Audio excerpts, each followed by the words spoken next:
In Joshua chapter 6, we move to the second stage of the book of Joshua, namely the beginning of the conquest. If the first section, chapters 1 to 5, basically dealt with preparations to the entry of the land in anticipation of the conquest, here we get to the main core of the book, the conquest. And it all begins in Jericho, one of the longest standing, continually inhabited locations on Earth, with archaeological finds showing human settlement there going back as far as 10,000 BC.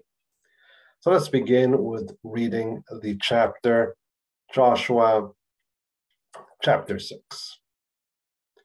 And Jericho had shut its gates and was barred because of the children of Israel. None went out and none came in. So the situation is that the city is closed. We already learned of this in chapter 2, where the king ordered the city gates to be closed as the soldiers gave chase to try to catch the spies. Well, this situation has continued. This, of course, leaves the residents of Jericho in a difficult situation, being enclosed, not being able to leave their city, but it also puts the Israelites with a great challenge before them, how to overcome and penetrate the city.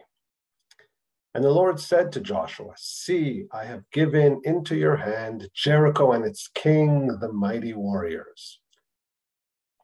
So this is God's encouraging Joshua that he will give the city into his hands.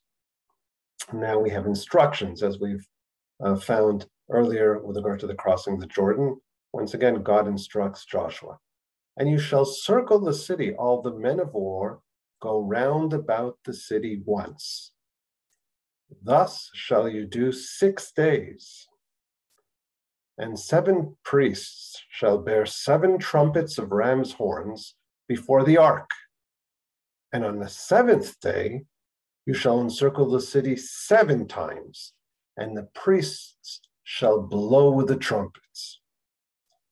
And it shall be that when they make a long blast with the ram's horn, when you hear the sound of the trumpet, all the people shall shout out a great shout, and the wall of the city shall fall down in its place, and the people shall go up, every man opposite him." So here we have the instructions, very elaborate, more elaborate than what we find in the old Greek version. Here everything is explained in more detail. The next part, from verses 6, Joshua now carries the command over to the people, just like we found also in the crossing of the Jordan River, where Joshua passed on the command to the people. "And Joshua the son of Nun called the priests and said to them, 'Take up the ark of the covenant, and let 7 priests bear 7 trumpets of ram's horns before the ark of the Lord.' And he said to the people, 'Pass on and encircle the city.'" The Hebrew for pass on, ivul, is a root that we also saw in the story of the crossing of the Jordan River. That was like the central verb, right? Crossing, avav, they're crossing the Jordan. So here it appears as well, right? Interesting in the instructions to the people, "Pass on, ivul, and encircle the city, and let the armed ones," I'd probably prefer here the front guard, hechalutz, the ones who go ahead, but translated here, the armed ones, "pass before the ark of the Lord." And it was when Joshua spoke to the people, and the 7 priests, bearing the 7 trumpets of ram's horns, passed on before the Lord and blew with the trumpets, and the ark of the covenant of the Lord followed them. What we have here is something quite surprising and interesting. We're preparing for the first combat, right, in the conquest of the land of Israel. But who seems to be the focus where's the force, right, that is going to conquer? So the emphasis here seems to be on priests carrying ram's horns and carrying the Ark of the Covenant. Quite surprising. Now, notice when Joshua recounts the instructions, he does tell the priests that they have to take ram's horns and they will carry the ark. And he also tells the people to pass on and encircle the city.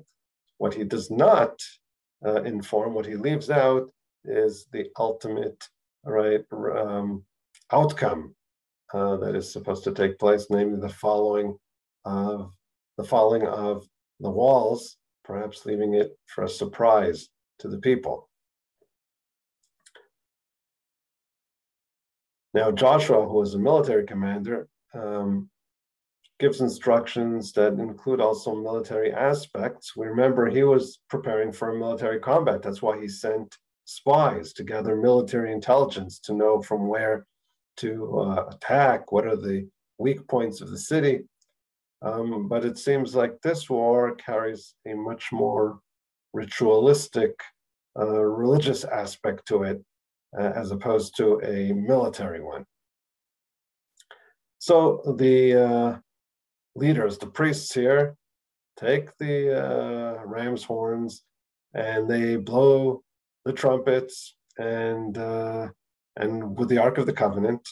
We continue on in verse 9, Hechalutz, here translated in the armed men. I prefer the front guard, went before the priests that blew the trumpets, and the rear guard came after the ark, going on and blowing with trumpets.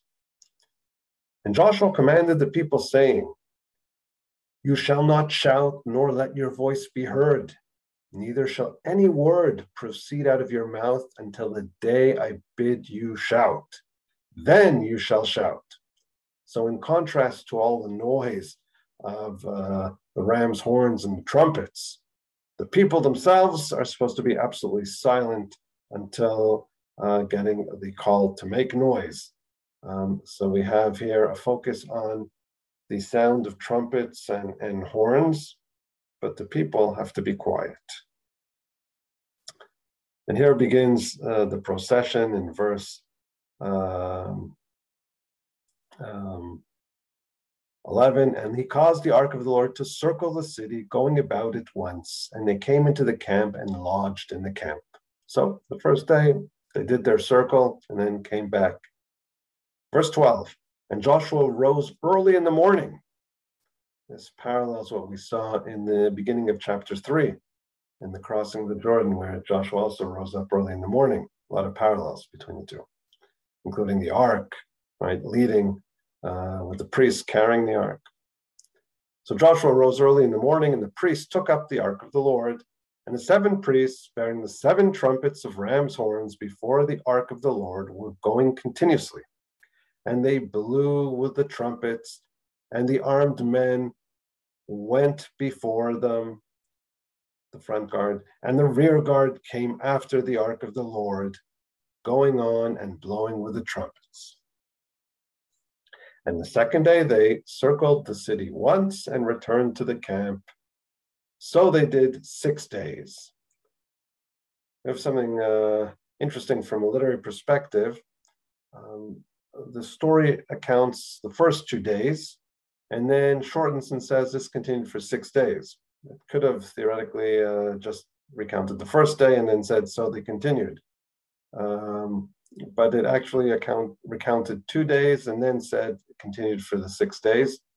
I think this is quite a successful literary move, because the repetition of 2 days gives you a stronger sense of what's happening here. The continuity, the cycle of every day doing the same thing is captured by repeating 2 full days and then saying, in order not to totally tire us, continuing it 6 days in total, but at least to capture that continuity by giving us a description of 2 full days of what occurred. Of course, this, we can imagine, was for the people of Jericho quite tormenting. They have no idea what's going on. They're scared and enclosed.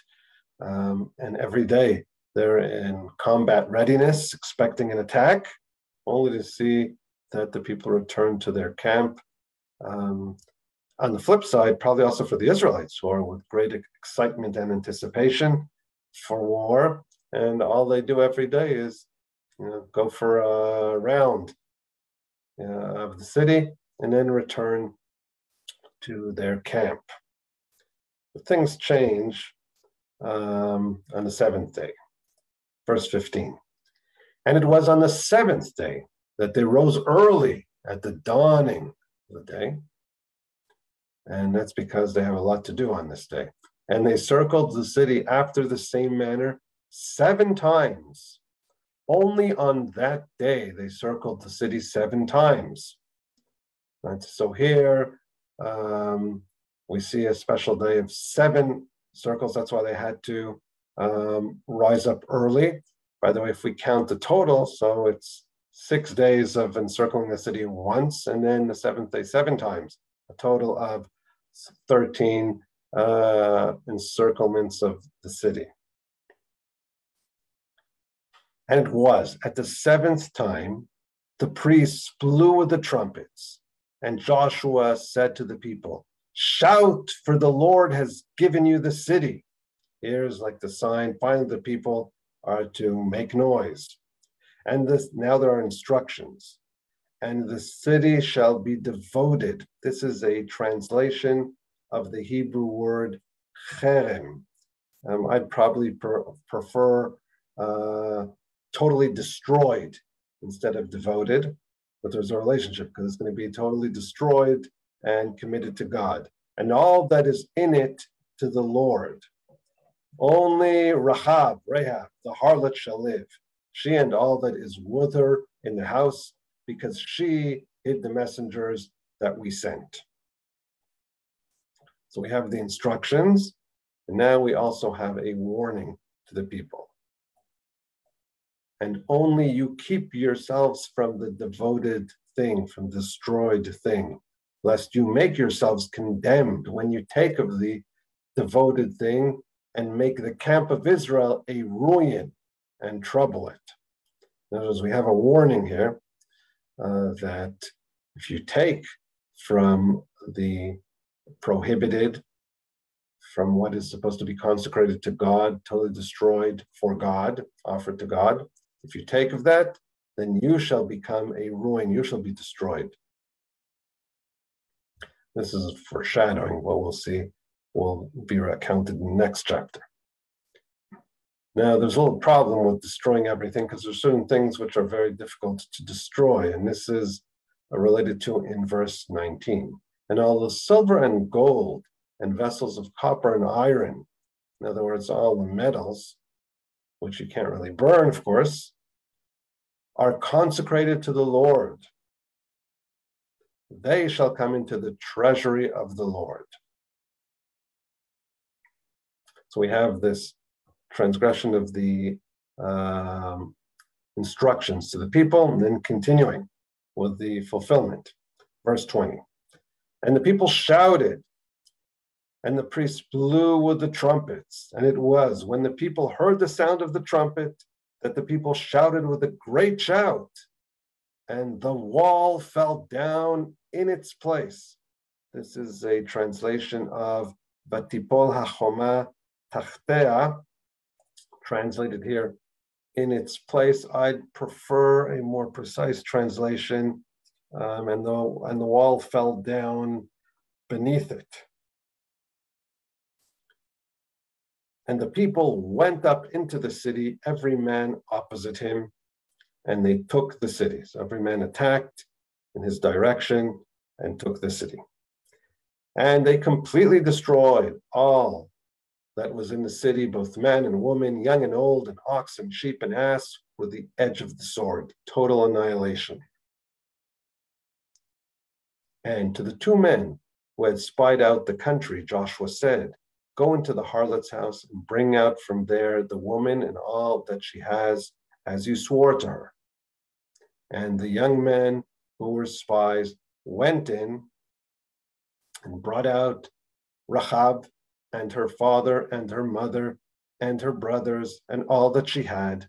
And they brought out all her families and placed them outside the camp of Israel, which is very interesting. Keeping Rahab alive, of course, is not in tandem with the general rule and commandment to annihilate. But even though they have to save Rahab as they swore to her, they have to keep their oath, and she may be deserving of this because she saved the spies and also exhibited faith in God, as we saw in Joshua chapter 2. Nevertheless, there's a problem, because one of the reasons for the destruction of the people is also that they don't have an influence upon the Israelites. So it's interesting here that they save Rahab, but they place her outside the camp of Israel, which may be to create a certain distance between them. And they burnt the city with fire and all that was in it. Only the silver and the gold and the vessels of copper and iron they put into the treasury of the house of the Lord. This description of a treasury of the house of the Lord is reminiscent of what we find later on in the time of the temple, the house of the Lord, but it doesn't necessarily have to be viewed as anachronistic. The house of the Lord can also refer, and it does, to the tabernacle, the tent of meeting, which the Israelites had in their travels. And it could also relate to a certain temple, which might have existed perhaps in the Gilgal, in their campsite. But Rahab the harlot and her father's household and all that she had, Joshua saved alive, and she dwelt in the midst of Israel to this day, because she hid the messengers whom Joshua sent to spy out Jericho. Now, when it says that she dwelt in the midst of Israel to this day, it does not necessarily have to refer to Rahab herself, because that would mean that the story was written pretty much in tandem with the events during the life of Rahab at that time, which is possible, but it doesn't necessarily have to be so, because it might refer not to Rahab herself, but she, in other words, and her descendants dwelt in the midst of Israel to this day. And Joshua adjured them, basically made them take an oath at that time, saying, "Cursed be the man before the Lord that rises up and builds this city Jericho. With the loss of his firstborn shall he lay its foundation, and with the loss of his youngest son shall he set up its gates."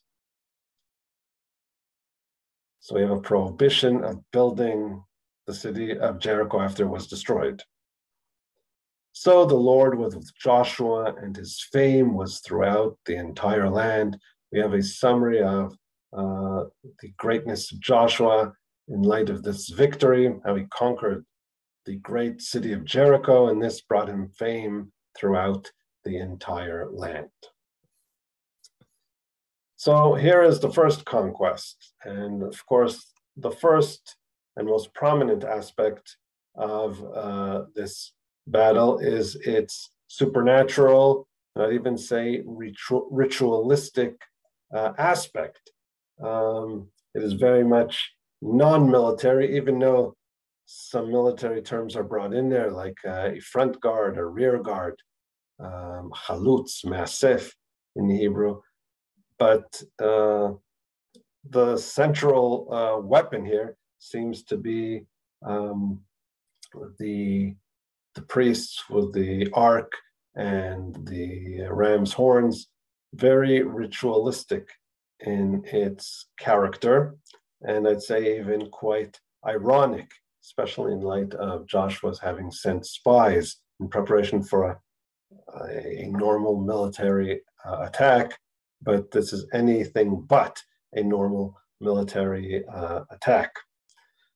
The ritual aspects are very prominent, particularly in light of the emphasis on a specific number throughout the narrative, and that is, of course, the the number 7, right, which is very prominent. We have it in the number of priests, and we have it in the number of ram's horns that are taken.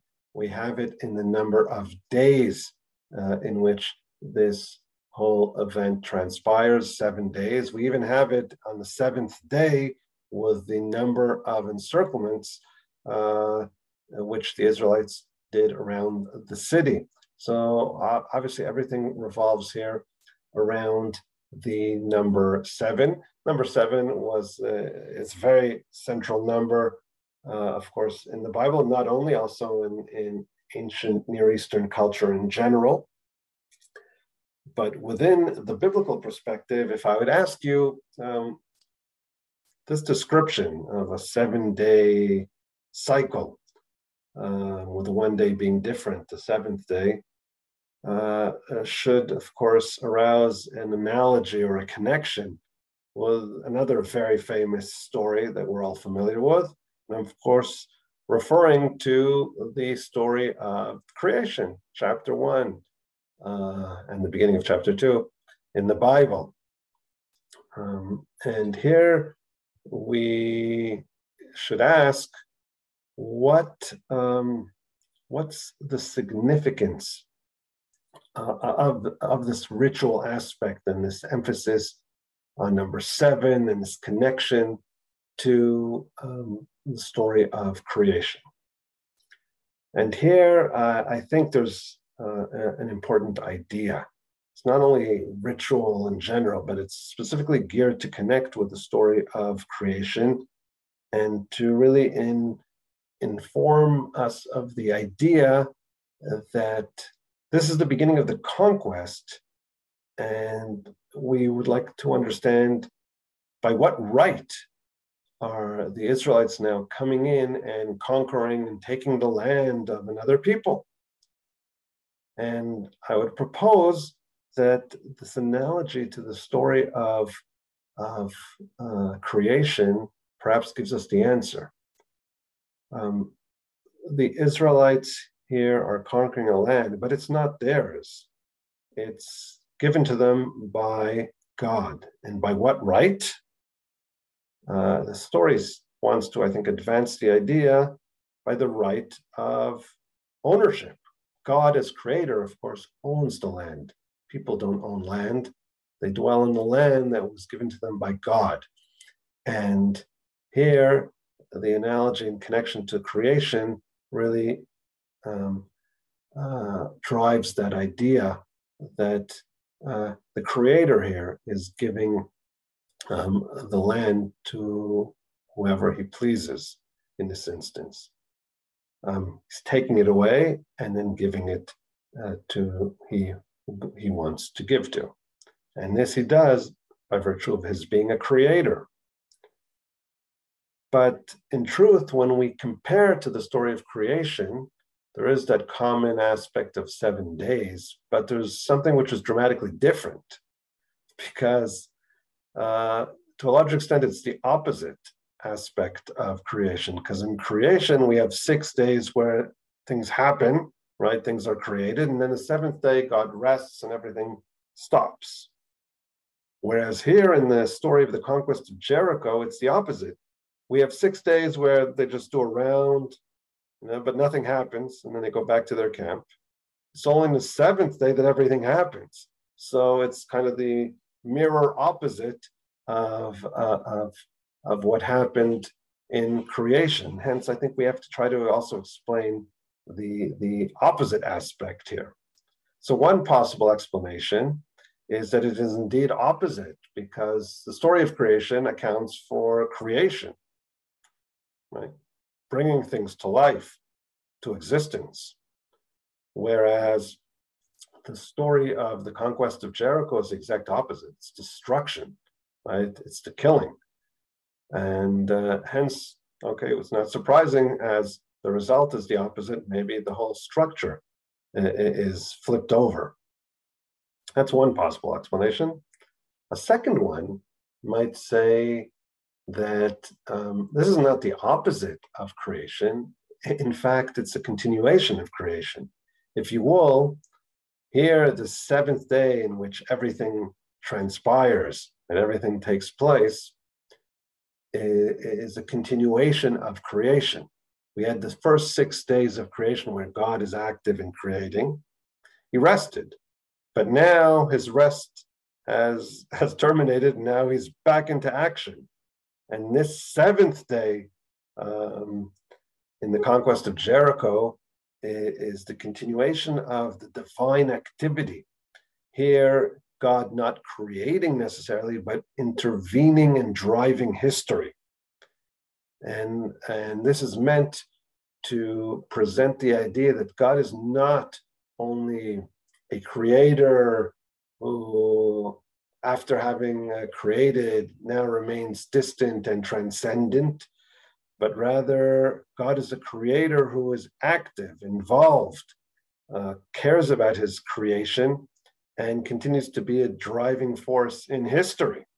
And hence, this is the seventh day, if you will, to the creation, where now God is involved, intervening in history and giving the people the land he wishes to give them. In other words, concluding the whole process of the Exodus out of Egypt and now bringing them into the promised land. So we saw, first of all, a general explanation of a connection analogy to creation as an explanation for the basis and foundation for the rights of the people to the land, founded on the Creator's decision to give the Israelites the land. And we also had two possible explanations for why things are opposite here, because it might be the opposite type of activity, destruction as opposed to creation. Or a second possibility is that this is a continuation. So we pick off from after the sixth day of God's activity. Now we have the seventh day of God's activity intervening in history. As far as the nature of the intervention here, we have a miraculous war. It's obviously a war that's primarily fought by God. And here we may ask why this type of intervention and miracle. So we see that the bottom line, what happens is that the walls fall. And we recall that this was the challenge facing the Israelites, as in this story, the opening of the story, where we understand that the walls, the gates are closed. Basically, there's no entry, no exit. And this is the challenge facing the Israelites. And of course, this challenge should not be taken lightly, because this is one of the things that really made the whole issue of conquest a formidable task, which perhaps even disheartened the Israelites. We recall in the book of Numbers, when Moses sent the spies, right, and their account when they come back, it was in Numbers chapter 13. They said that the land is very good, but then they say, however, the people who inhabit the land are mighty, and the cities are extremely huge and fortified, right? So this is one of the things that disheartened the Israelites. The description of the fortifications of the city.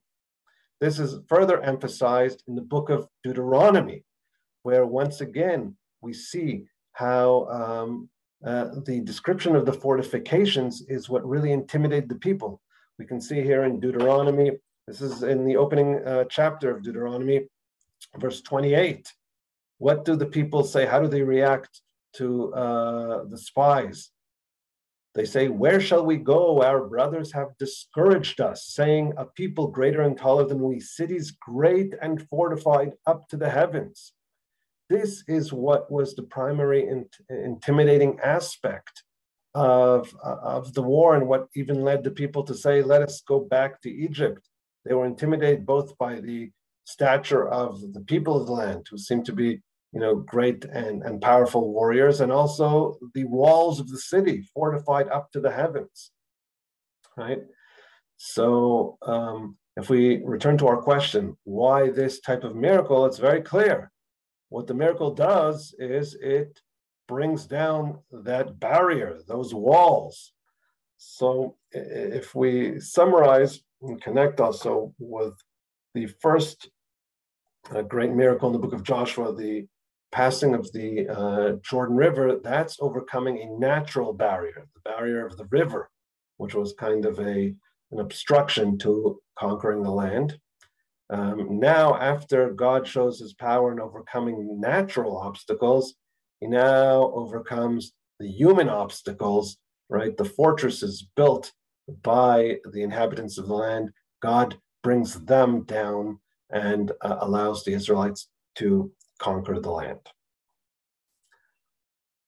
Another aspect which is unique to this story is the concept of a total cherem, total annihilation and destruction. Now, annihilation and destruction of the peoples dwelling in the land is an instruction that we already found in the book of Deuteronomy, where Moses already commanded. This is in chapter 20. However, of these people's cities, which the Lord your God gives you as an inheritance, you shall not allow any soul to live. Rather, you shall utterly destroy them, right? This is the Hebrew, hacharem tacharimem. And we have the concept of the total destruction. What was just translated as devoted to God, total destruction, right? You shall utterly destroy them. Now, this is indeed what we find throughout the book of Joshua. However, there is something different with regard to the cherem, the destruction in Jericho. Because whereas in the other conquests, the people were destroyed, but the spoils were permissible. In other words, they did take spoils. They could take from the animals, livestock. They can take from the wealth, the gold, the treasure, right, of the city. In the instance of Jericho, nothing of that could be taken. Everything had to be destroyed, including the animals, and whatever can't be physically destroyed had to be handed over to the house of God, right, to the treasury of the house of God.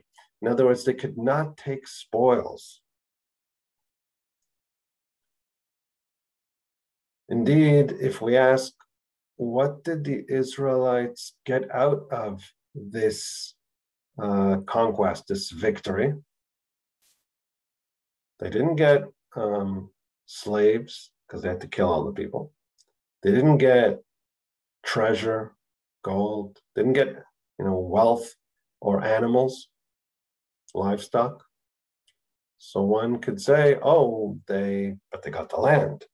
But even that they didn't get, because as you recall, there was that specific, right, prohibition of rebuilding the city of Jericho that we found at the end of the chapter, right? There was that curse. Cursed be the man before the Lord that rises up and builds the city. So in other words, what benefits did the Israelites get from this victory? The answer is zero, nothing, not even land. They can't even dwell on the land of Jericho. It is totally prohibited. You cannot rebuild the city. They got nothing. Now this, of course, is unique, and we find only in relation to Jericho. Why? What's the logic behind this special aspect of the cherem that we find in relation to Jericho? So first of all, it shows us that this war is not a war, at least not the first battle, is not a battle for the sake of profit in any sense.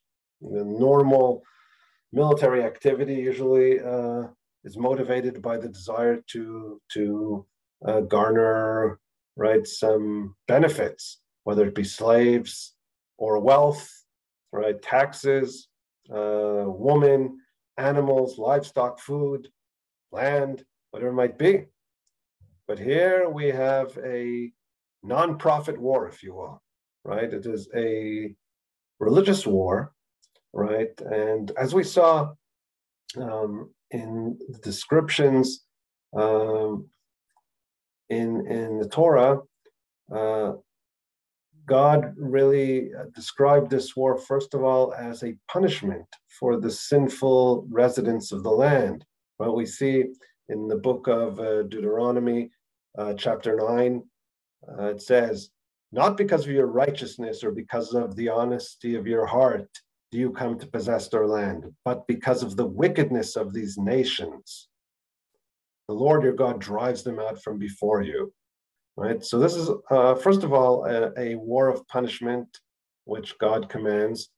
And hence, this idea is very much emphasized in the first war, which the Israelites really don't receive any benefits. They just utterly destroy the city, with the exception of Rachav and her family. So that's one aspect and explanation to the unique cherem, but it might also not only shed light on this specific battle, but this might also be symbolic of the whole conquest and the process of conquering the peoples of Canaan. We know that in many commandments, there's a unique aspect to the first, right? And then let's remember that this is the first war, this is the first conquest in the land of Israel, right? After crossing the Jordan River, of course, Jericho situated right next to the Jordan River.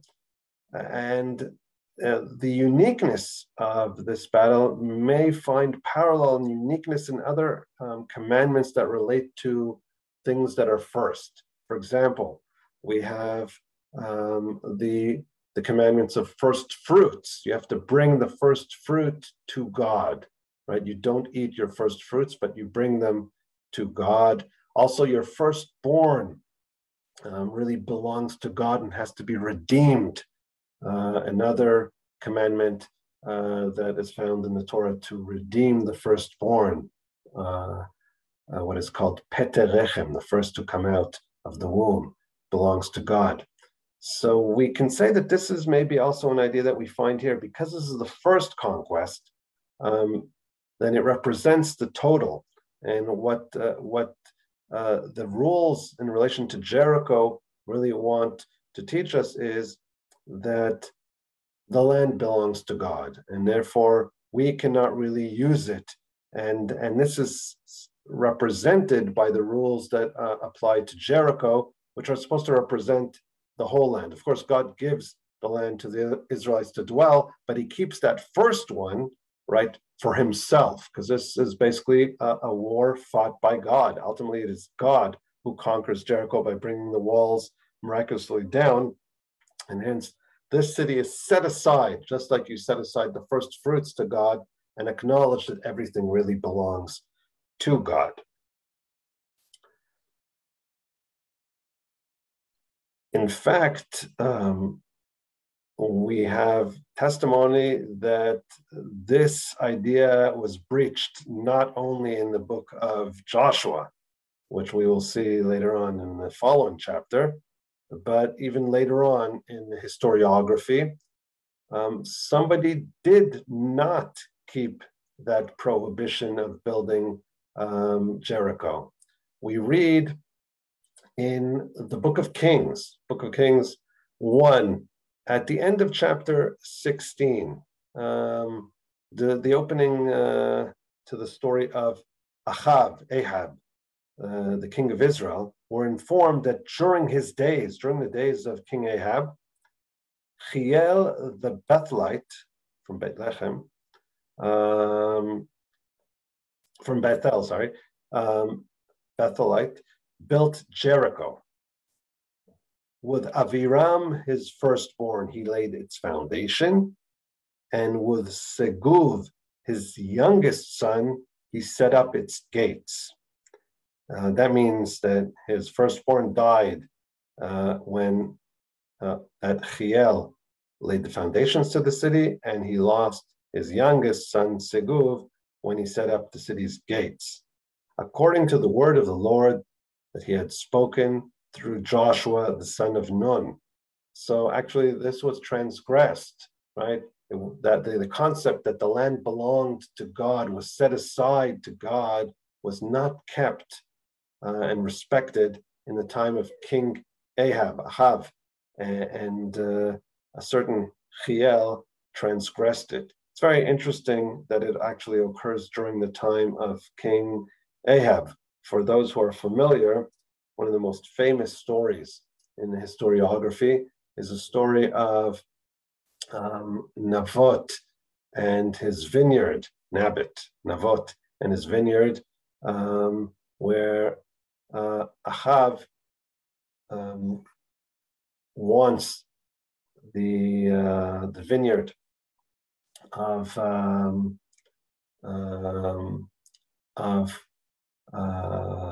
that Navot, and then basically plots, or his wife Izebel plots to have him killed, and then inherit the land of Navot. And it's interesting because that connects exactly with what Chiel did. They don't respect the fact that God holds the lands. They want the land for themselves, just like King Ahav wanted the land that belonged to somebody else. So did Chiel want to take the land that does not belong to him and build the city of Jericho. Here we have the rebellion against God during this period of King Ahav, where they don't accept God as the Lord of the earth and look out for their own desires and transgress, right, the rights of others, and of course the what is rightfully belonging to God. So that's the unique aspect of the cherem and places where it was not respected. Another interesting aspect that we find is, I think, another analogy between the story of our conquest of Jericho and the specific instruction that the people have to remain quiet until they hear the blowing of the horns, right? When Joshua carries the commandment in verse 10, commanded the people saying, you shall not shout nor let your voice be heard, neither shall any word proceed out of your mouth until I bid you shout. And they only shout when they hear, they get the command and they hear the blowing of the trumpets and the horns. That's reminiscent, I think, of another event, right? Here, let's just read in verse 20. And it was when the people heard the sound of the trumpet that the people shouted with a great shout, right? This is reminiscent of another story where we see that the people had limitations and got specific instructions. And I'm referring to the story of Mount Sinai, the divine revelation on the mountain. God appears and gives the 10 commandments, and there are instructions regarding the mountain. We find this in the book of Exodus, chapter 19. So the instructions were, and you shall set boundaries for the people around, saying, beware of ascending the mountain or touching its edge. Whoever touches the mountain shall surely be put to death.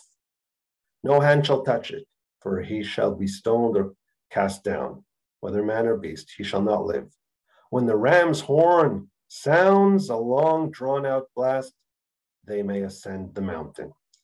So here we have also in God's appearance in Mount Sinai, the theme of the ram's horns, limitations upon the people, and only after the long right, sounding of the ram's horn, is the prohibition lifted, and then they can ascend the mountain, right? And this kind of parallels the limitation that only after hearing the trumpet and the horns can the people make noise, can they start making their sounds. So there seems to be also somewhat of an analogy between the two stories. And that analogy seems to compare the great revelation that we have in Mount Sinai, when God appears and descends upon the mountain, to the revelation here, where God, in a miraculous way, brings down, right, the great fortress of Jericho. And I guess the analogy heightens the greatness of this divine appearance and miracle, drawing comparison between the two. As far as the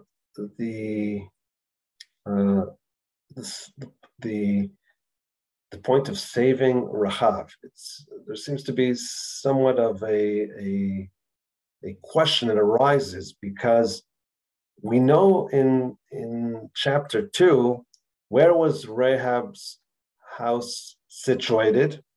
So when she helps the spies escape, we read in chapter 2, verse 15, and she let them down by a rope through the window, for her house was in the town wall, and she dwelt in the wall.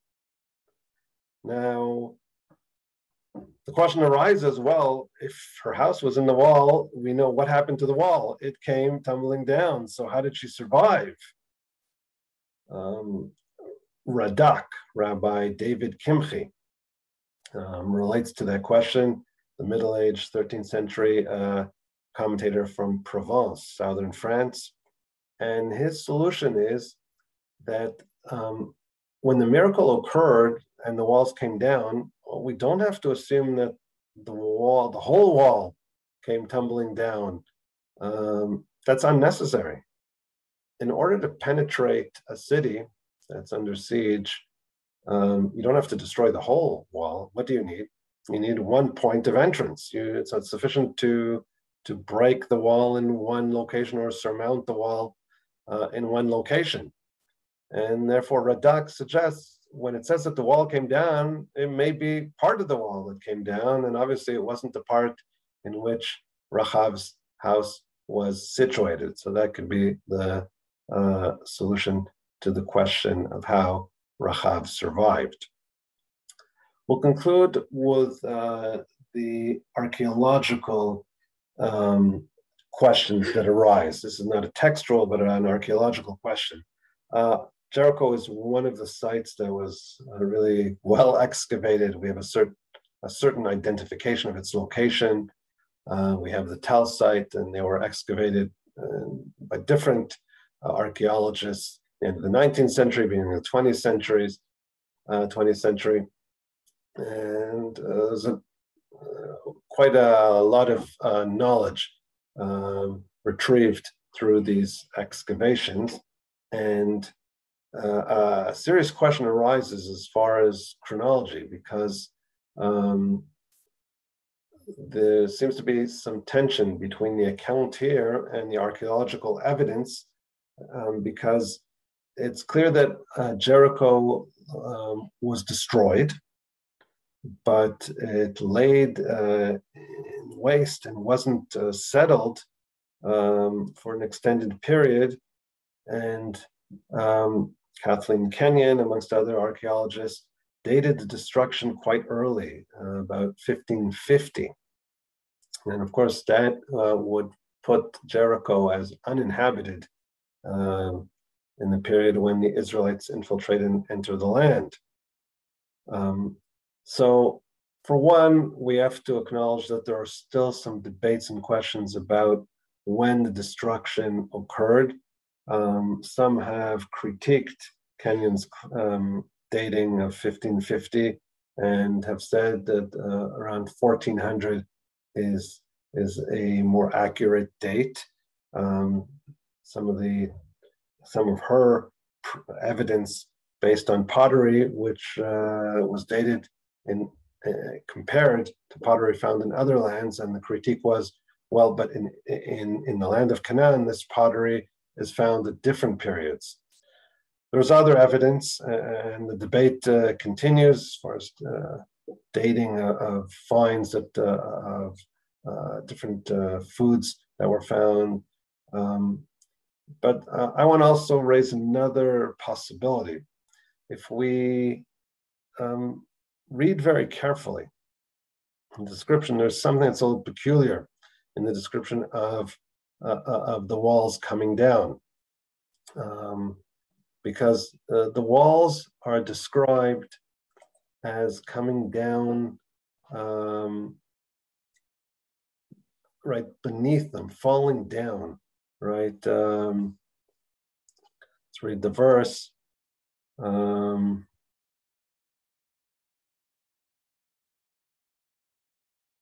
Say it is in, and the wall fell down. In the Hebrew, vatipola choma tachteha. It's translated here, the wall fell down in its place, but tachteha, tachat means underneath, below it. And it's a little peculiar of a description. What does it mean that the walls fell down below? So I want to propose that, well, how did this happen that the walls fall down, right? And perhaps the language here may hint that what occurred is that maybe the land gave in and the walls simply, if there was some kind of an earthquake or splitting of the land underneath it, and then the wall simply sunk, came down, falling into the ground. And it could be that parts of the signs of destruction of the city may be found in deeper levels, right? Because if part of the city just sunk down, it sunk down maybe into deeper strata in the earth, and therefore that might have skewed the identification of the time in which the city was destroyed, just raising a possibility, or for solving some of the tensions. In any event, if we want to accept the later dating, that would require, talking about a 14th century dating for the destruction, that would require adopting what's called an early chronology, that the Exodus occurred earlier, several hundred years before the typically described period of Ramses in the 13th century. We would have to preempt it a little. There may be other possible explanations, but we should be aware that there are some tensions between the archaeological evidence and the historical account, and this, of course, connects to far greater questions as far as the general chronology of events when we place the different events, including the Exodus, and how we correlate between archaeological finds and the literary story. So this is the first of the conquests, and things seem to have gone very well, with the very positive conclusion that Joshua's fame has grown throughout the entire land. Is everything really rosy, and has everything gone as planned? Well, that we will have to wait and see in the following chapter.